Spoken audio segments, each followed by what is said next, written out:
சொன்னதை செய்து முடிப்பீ, நீர் முடித்து தீர்க்கும் மட்டும் கைவிட மாட்டீ. எதை சொன்னாரோ அதை செய்து முடிக்கிற ஒரு ஆண்டவர். ஆமென். சொன்னதை செய்து முடிப்பீ,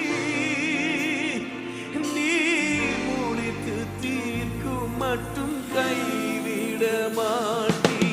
என் கையை கொண்டு தொடங்கினதெல்லாம் என் கையை கொண்டு, இந்த வலது கையை ஆண்டவர் கையில கொடுத்து, ஹல்லேலூயா, உங்களில் நற்கிரியை துவங்கிறவர் கிறிஸ்துவின் அந்நாள் பரியந்தம் அதை நடத்தி முடிக்க வல்லவர். உங்களை கொண்டு செய்து முடிப்பார். ஓ, என் கையை கொண்டு துவங்கினது. Whatever you have begun with these hands, you will finish it, oh God.